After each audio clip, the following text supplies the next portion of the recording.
Good afternoon, students. So today we are going to start our next topic of this chapter. So let's start.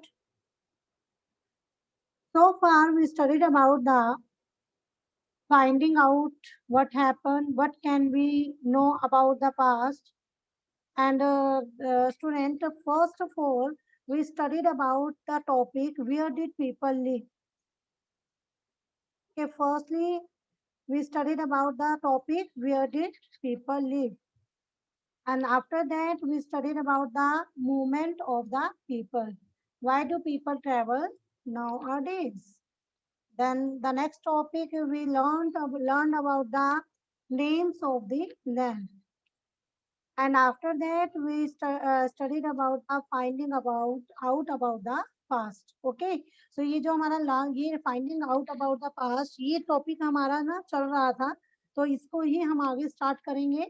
Then today we will discuss and we will read about the different past, and then last topic we will study about the what do dates mean. So let's start.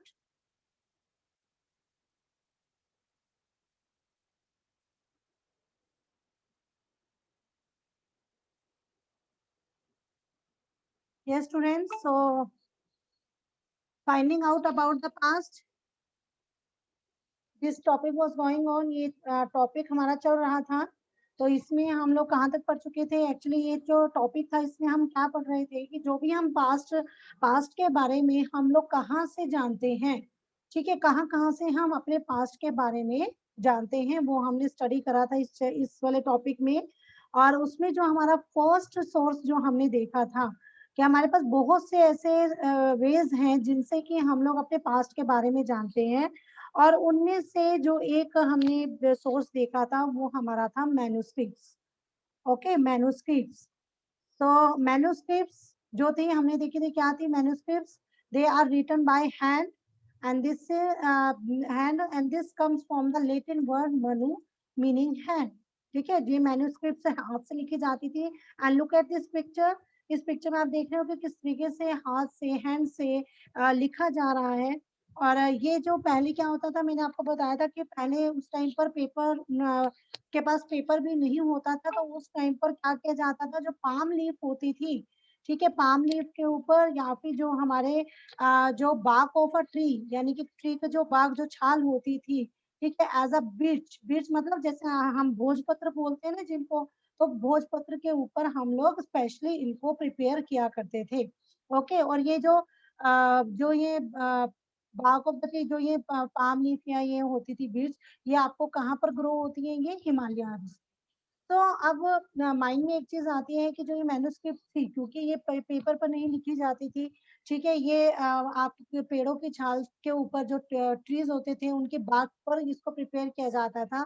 तो ये काफी लंबे time तक ये नहीं चल पाती थी, सरवाइव नहीं कर पाती थी. तो over the years many manuscripts were eaten away by the insects, some were destroyed, but many have survived, often preserved in temples and monasteries. Okay, तो हमने देखा कि जो हमारी कई सारी ऐसी मैन्युस्क्रिप्ट्स थी जो टाइम के साथ साथ जिन्हें क्या कहा गया, इंसेक्ट्स जिनको कुछ तो इंसेक्ट्स ने खा ली, कुछ डिस्ट्रॉय हो गई, और कुछ उनमें से कुछ मैन्युस्क्रिप्ट्स ऐसी थी जो सरवाइव कर सकी, आज तक वो सरवाइव कर पाई. और उन जो जिन भी मैन्युस्क्रिप्ट्स ने जो मैन्युस्क्रिप्ट्स आज के टाइम तक सरवाइव कर पाई उन्हें कहाँ पर प्रिजर्व करके रखा गया है, टेम्पल्स एंड मोनेस्ट्रीज में. Then these books dealt with all kinds of subject, religious beliefs and practices, the lives of kings, medicines and science. अब अगर हम बात करें कि जो मैन्युस्क्रिप्ट्स हैं हमारे स्टूडेंट्स, तो इन मैन्युस्क्रिप्ट्स में मतलब कि ये जो मैन्युस्क्रिप्ट होती थी इनके अंदर किसके बारे में लिखा जाता था, कौन सी इंफॉर्मेशन होती थी. तो यहाँ पर हम जो उस टाइम की जो भी रिलीजियस बिलीफ्स एंड प्रैक्टिसेस होती थी, या एक लाइफ ऑफ किंग राजा की जो लाइफ होती थी, मेडिसिन के बारे में और साइंस के बारे में, इस तरह के अलग अलग सब्जेक्ट के बारे में यहाँ पर इन मैन्युस्क्रिप्ट्स में लिखा जाता था. So besides there were epics, poems, plays, Many of these were written in Sanskrit, others were in Prakrit, language used by ordinary people and Tamil.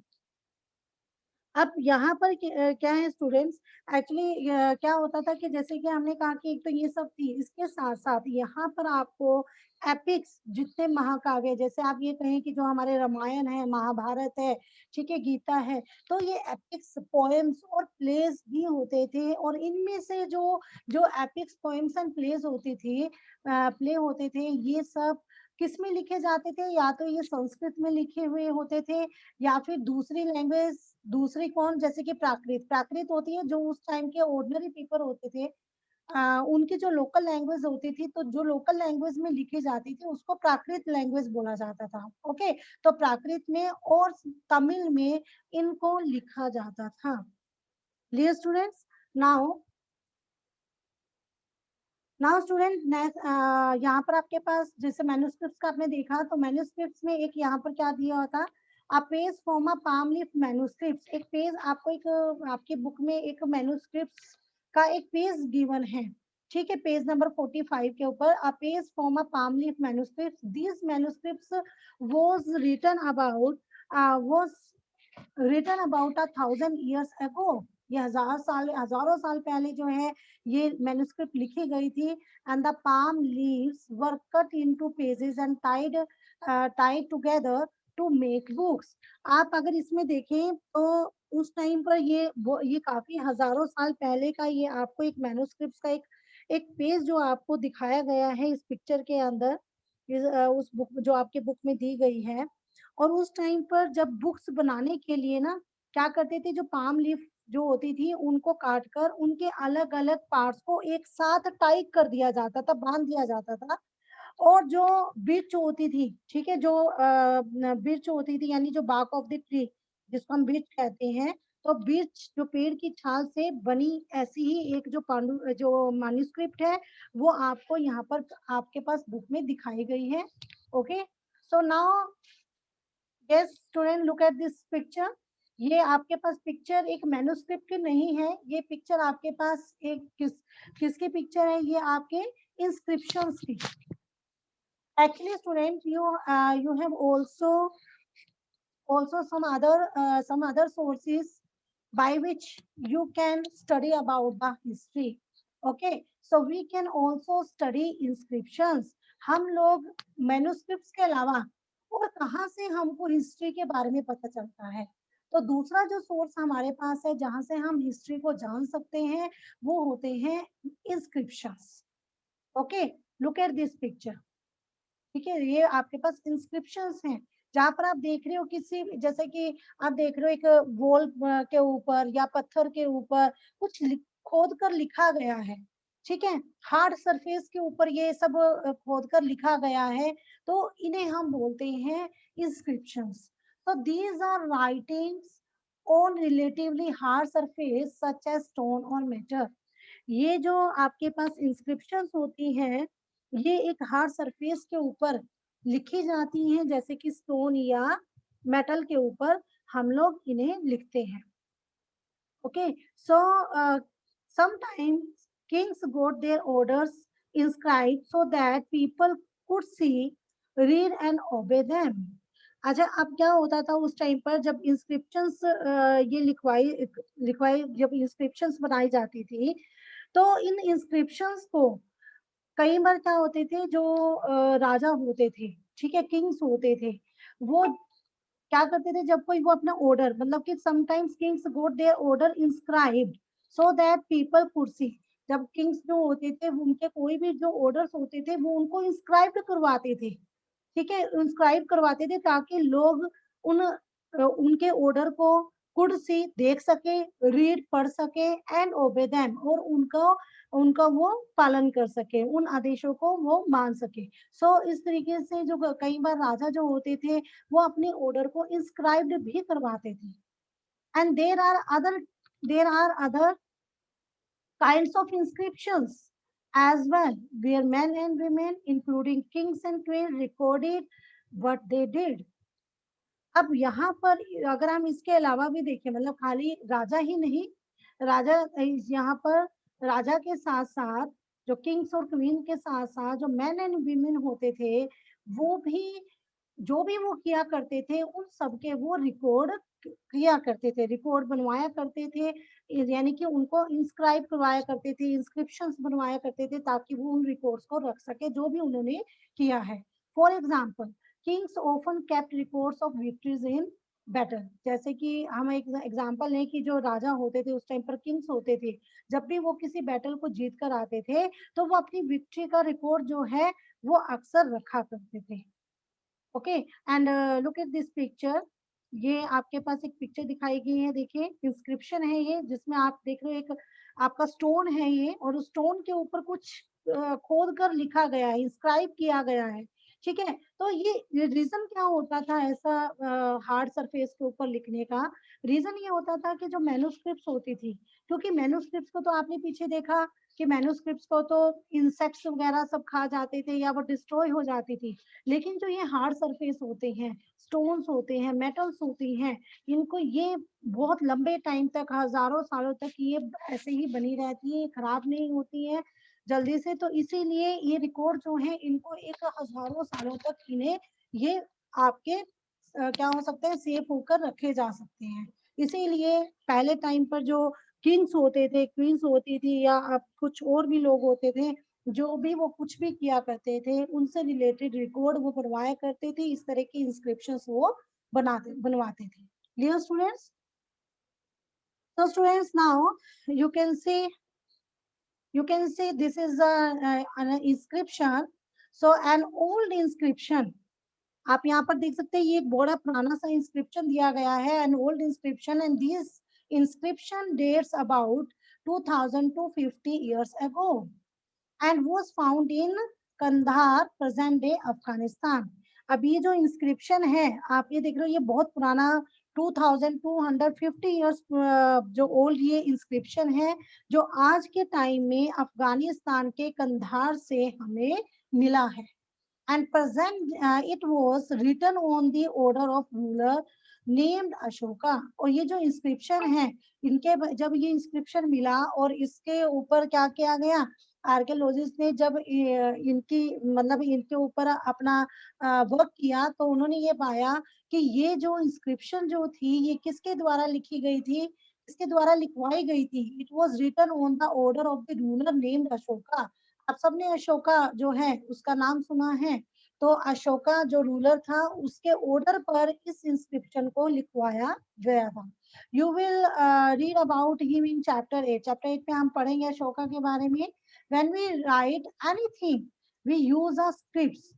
जब भी स्टूडेंट जब भी हम कोई चीज लिखते हैं, ठीक है, जब भी कोई चीज लिखते हैं तो हम किसी स्क्रिप्ट का यूज करते हैं। तो स्क्रिप्ट्स क्या होती है? स्क्रिप्ट्स कंसिस्ट ऑफ लेटर्स और साइंस। यानी स्क्रिप्ट्स क्या होते हैं? जो भी आप लेटर्स यूज करते हो, जो साइन यूज करते हो, वो सब क्या होती हैं? स्क्रिप्ट्स होती हैं। तो उनको हम क्या बोलते हैं? स्क्रिप्ट्स, जो लेटर्स होते हैं, साइन होते हैं। So when we read what is written or speak we use a language. जब भी हम पढ़ते हैं, जो भी लिखा होता है और या हम बोलते हैं, तो हम एक लैंग्वेज का यूज करते हैं। And this inscription was written. ये जो इंस्क्रिप्शन बच्चे, ये जो इंस्क्रिप्शन आपको दी गई है, this inscription was written in two different scripts. दो डिफरेंट स्क्रिप्ट्स एंड लैंग्वेजेस में ये लिखी गई हैं। पहले जो ऊपर वाला देखो, ये ऊपर की लैंग्वेज कुछ और है, आप देख रहे हो, नीचे वाला कुछ और आपको नजर आ रहा है। तो जो ऊपर वाली लैंग्वेज है, this is the Greek. Okay, top में ग्रीक में लिखा गया है। एंड जो नीचे जो है आपके पास बिलो में, दिस है Aramaic. Aramaic which were used in this area. ये जो इनसे ये इस इंस्क्रिप्शन से ये पता चलता है कि उस टाइम पर ग्रीक एंड अरामिक जो है वो इस एरिया में यूज किया जाता था। इसीलिए इस इंस्क्रिप्शन के अंदर इन दो को यूज किया जा रहा है। क्लियर? तो now yes students, so far we studied about the ये inscriptions and manuscripts। अब इसके अलावा भी हमारे पास और दूसरी बहुत सी चीजें होती हैं जिनसे कि हम लोग अपने पास्ट के बारे में, अपनी हिस्ट्री के बारे में हम लोग जान पाते हैं। So there are many other things many other things what were made and used in the past। यहाँ पर बहुत सी और दूसरी चीजें भी हैं।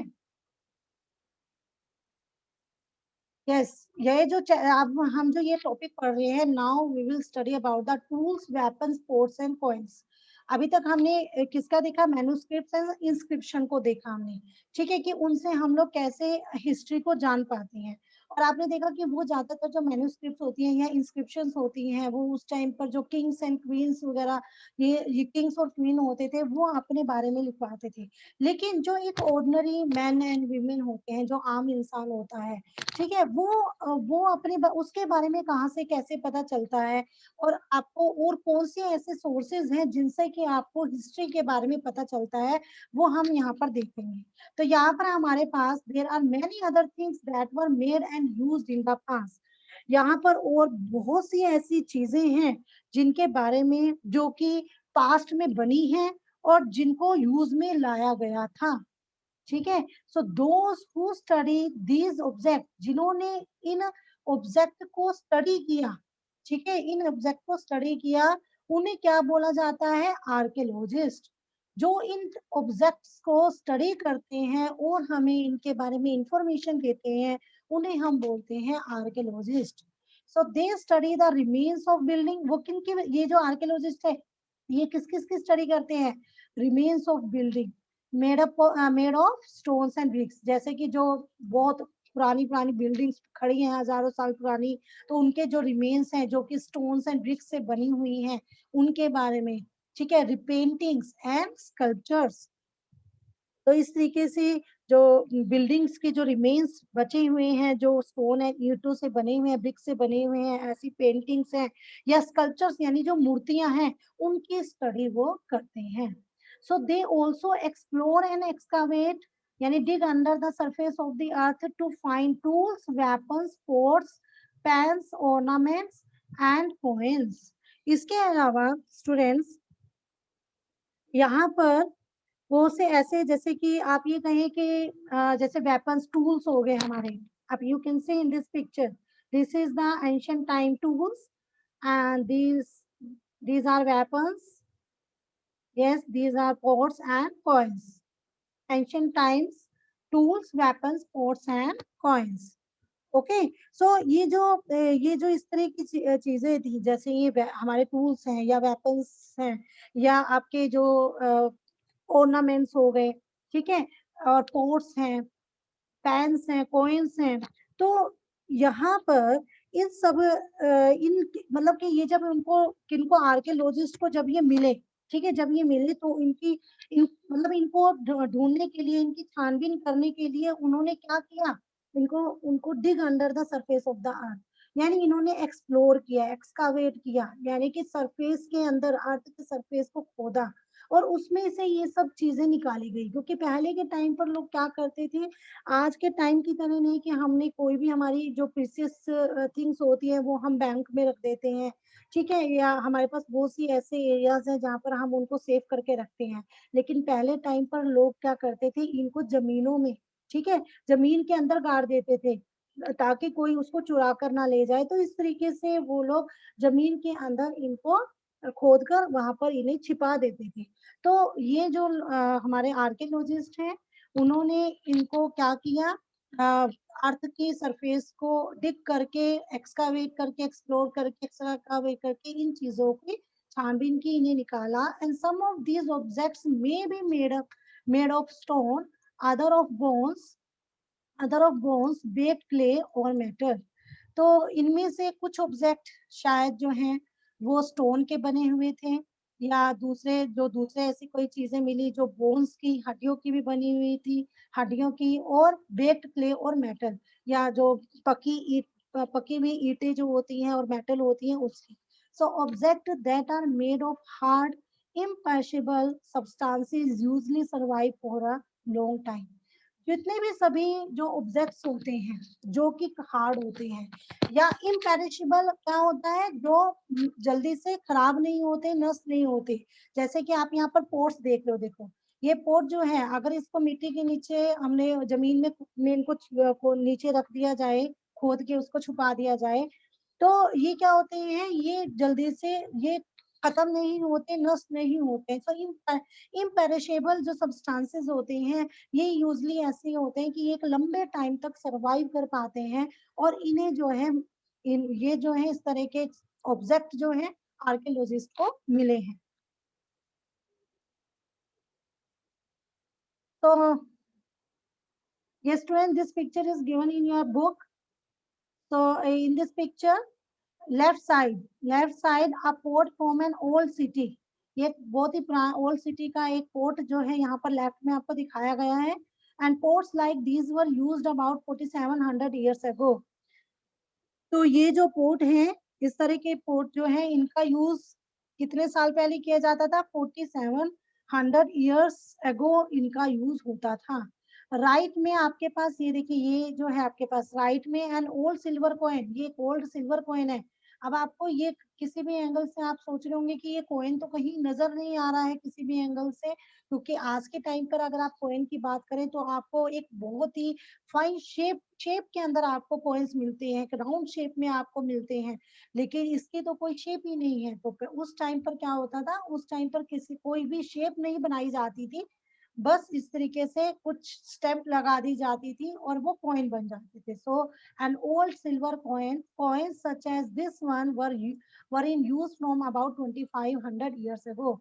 ये आपका 2500 ईयर्स एगो पहले का एक सिल्वर कॉइन का आपको एक पिक्चर दिखाया गया है। ओके, तो आर्कियोलॉजिस्ट ऑल्सो लुक, अब हमने देखा पीछे देखा कि आर्कियोलॉजिस्ट जो है वो कई तरह की चीजों को को अर्थ की सरफेस में से बाहर निकालते हैं और उनके ऊपर वो रिसर्च करते हैं और अपने व्यूज उनके उसके रिगार्डिंग देते हैं। So archaeologist also look for bones of animals, birds and fish. Archaeologist और क्या करते हैं, जो एनिमल, बर्ड्स और फिश जैसे इनके बोन्स को भी वो ढूंढते हैं। अब आप सोचोगे कि अब वो बोन्स का, हड्डियों को क्यों ढूंढते हैं, हड्डियों का क्या करते हैं वो, तो हड्डियों का यूज वो किस लिए करते हैं, किस लिए वो उनको ढूंढते हैं, to find out what people ate in the past. क्योंकि इन एनिमल्स के हड्डी की जो बोन्स होती हैं उसको इसीलिए वो ढूंढते हैं ताकि वो क्या फाइंड आउट कर सके कि उस टाइम पर पास्ट के अंदर लोग क्या चीजें खाते थे। ओके, सो अगर उनको मान लो किसी फिश का या फिर गोट के बोन्स मिले किसी घर में, ठीक है, जैसे आपने देखा पीछे एक बिल्डिंग के रिमेन्स मिले, उस बिल्डिंग के अंदर मान लो आपको क्या मिलता है, आर्कियोलॉजिस्ट को बोन मिलती है गोट की, ठीक है, तो उससे वो एक अंदाजा लगाते हैं कि शायद उस टाइम पर लोग जो है गोट को खाया करते होंगे। तो इस तरीके से जब कोई रिसोर्स, जब कोई रिमेन्स मिलते हैं तो उससे हिस्ट्री के बारे में एक जो है ना, एक हिस्ट्री के बारे में कहानी बनाई जा सकती है कि भाई एक इमेजिन किया जा सकता है कि उस टाइम पर लोग किस तरीके से लाइफ जीते थे। नेक्स्ट, प्लांट्स रिमेन सर्वाइव फार मोर रेयरली। ये आपको सबको पता है कि जो प्लांट्स होते हैं वो मुश्किल से ही वो सरवाइव कर पाते हैं, क्योंकि बहुत मुश्किल होता है प्लांट्स का एक लंबे टाइम तक सरवाइव करना। So if seeds of grains or piece of wood have been burn, so they survive in a charred form. अब अगर मान लो आपको अनाज की जैसे सीड्स हो गई, बीज हैं, या फिर जो लकड़ी का कोई वुड का जो पीस है, ठीक है, उसको उसका जो मान लो उसका कोई वो जल जाते हैं अगर, ठीक है, बर्न हो जाते हैं, तो वो एक जले हुए रूप में वो बचे रहते हैं, क्योंकि वैसे तो वो नहीं बचते। लेकिन अगर मान लो ग्रेन के कोई सीड्स, ग्रेन की सीड है या फिर कोई लकड़ी का टुकड़ा है वो जल जल गया है, ठीक है, और जले हुए फॉर्म में उसके जो जले हुए फॉर्म में ना वो आपको एक लंबे टाइम के बाद वो आपको मिल सकते हैं उस तरह के मीन, और वहां से आप बहुत कुछ आइडिया लगा सकते हैं। तो हिस्टोरियंस दैट इज स्कॉलर्स, अब यहाँ पर हमने बात की आर्कियोलॉजिस्ट की कि आर्कियोलॉजिस्ट किस तरीके से अलग अलग ऑब्जेक्ट्स जो हैं उनको फाइंड आउट करते हैं, उनको निकालते हैं, एक्सकावेट करते हैं, ठीक है, एक्सप्लोर करते हैं और सर्च करके उनके ऊपर अपनी जो है व्यूज देते हैं। तो अब यहाँ पर अगर हम बात करें हिस्टोरियंस की, so historians, that is scholars, who study the past, often use the word source of refers to the information found from manuscripts, inscriptions and archaeology. अब स्टूडेंट जो हमारे हिस्टोरियंस हैं वो इन इंस्क्रिप्शंस को, जो मैन्युस्क्रिप्ट्स होती हैं, इंस्क्रिप्शंस होते हैं, या जो आर्कियोलॉजी है हमारे, ठीक है, आर्कियोलॉजी है, इंस्क्रिप्शंस है, मैन्युस्क्रिप्ट्स हैं, उनसे जो भी इंफॉर्मेशन होती है, ठीक है, जो भी इंफॉर्मेशन के लिए मिलती है, तो उस इंफॉर्मेशन के लिए हिस्टोरियंस मेन जो यूज करते हैं वर्ड, वो यूज करते हैं सोर्स। इन सबको मैन्युस्क्रिप्ट्स, इंस्क्रिप्शंस, आर्कियोलॉजी, जिनसे इंफॉर्मेशन मिलती है, इनको हिस्टोरियंस हमारे, इनको क्या वर्ड से इसको बताते हैं? सोर्स। इन्हें वो बोलते हैं सोर्स। हिस्टोरियंस कहते हैं ये हमारे सोर्स हैं जिनके थ्रू हम हिस्ट्री के बारे में पता करते हैं, हम पास्ट के बारे में पता करते हैं और बताते हैं। तो वंस सोर्सेज आर फाउंड, एक बार आपको सोर्स मिल जाते हैं, एक बार सोर्स मिल जाए, so learning about the past becomes an adventure as we reconstruct it bit by bit। तो एक बार रिसोर्स मिलने के बाद पास्ट के बारे में पढ़ना बहुत ज्यादा एडवेंचरस हो जाता है, ठीक है। और इसीलिए जो हमारे हिस्टोरियंस हैं और जो आर्कियोलॉजिस्ट हैं, उनको क्या बोला गया स्टूडेंट्स? यस। तो अब क्या होता है कि देखो, जब उनको सोर्स मिल जाएगा तो सोर्स मिलने के बाद धीरे धीरे धीरे धीरे वो दोबारे से क्या कर सकते हैं? वो पास्ट को रिकंस्ट्रक्ट कर पाते हैं। So historians and archaeologist were like detectives. ये दोनों एक डिटेक्टिव की तरह होते हैं, who use all these sources like clues to find about our past। ठीक है, ये एक डिटेक्टिव की तरह होते हैं जो इन सभी सोर्सेज का यूज सुराग के रूप में हमारे पास्ट को जानने का ये प्रयास करते हैं। Clear students?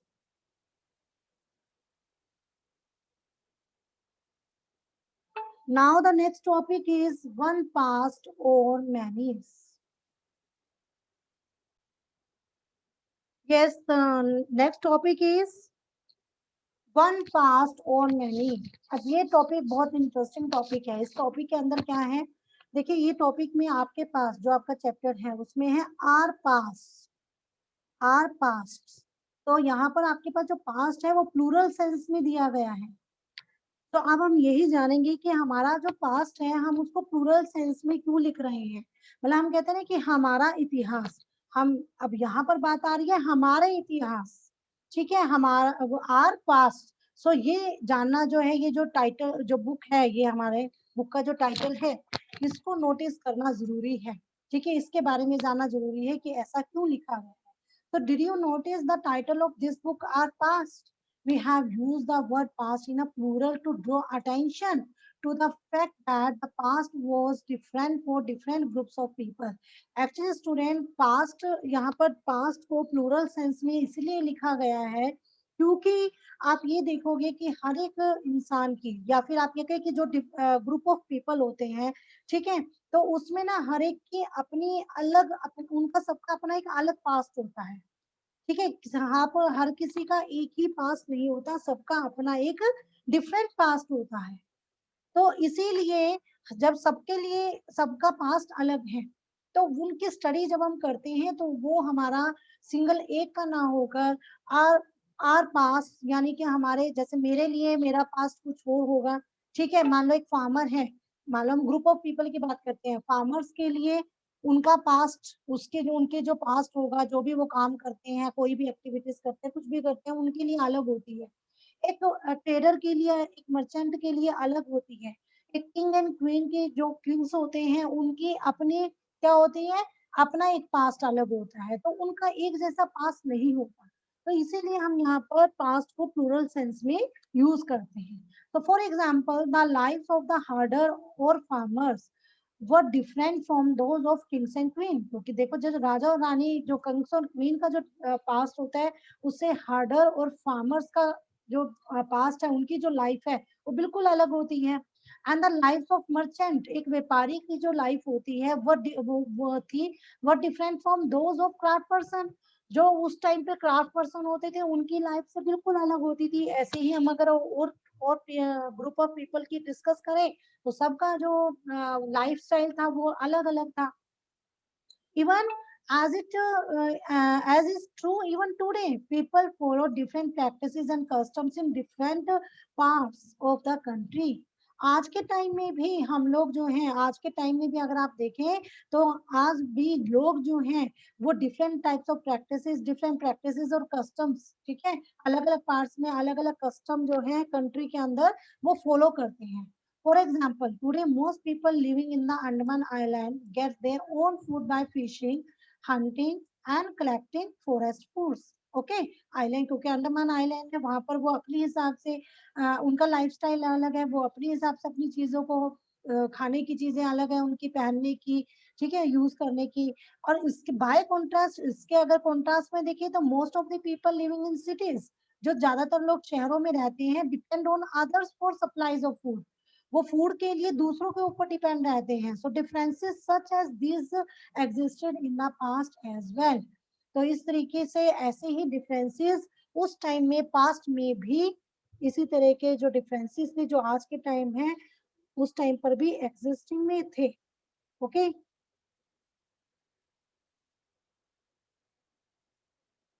so student besides there is another kind of differences, इन सबको, इन सब के अलावा भी दूसरी प्रकार के डिफरेंसेस जो हैं वो आप यहाँ पर देख सकते हैं।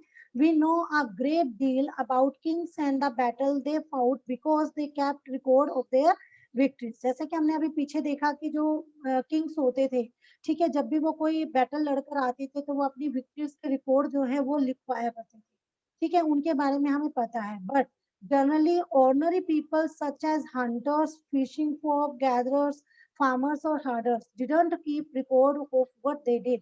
लेकिन अगर हम आम पीपल की बात करें, जैसे कि हमारे हंटर्स हो गए, फिशिंग फोक, गैदरर्स, फार्मर्स, हर्डर, ये सब, इन सब क्या, ये जो भी कोई काम करते थे उनके ये रिकॉर्ड नहीं रख पाए, ठीक है। while archaeology help us to find out about their lives, there is much that remains unknown। तो यहाँ पर जो हमारी आर्कियोलॉजी ही है जो इस बात पे हमारी हेल्प करती है, जिनसे हमें उस टाइम के जो ये ऑर्डिनरी पीपल होते थे इनके बारे में इंफॉर्मेशन जानने को मिलती है।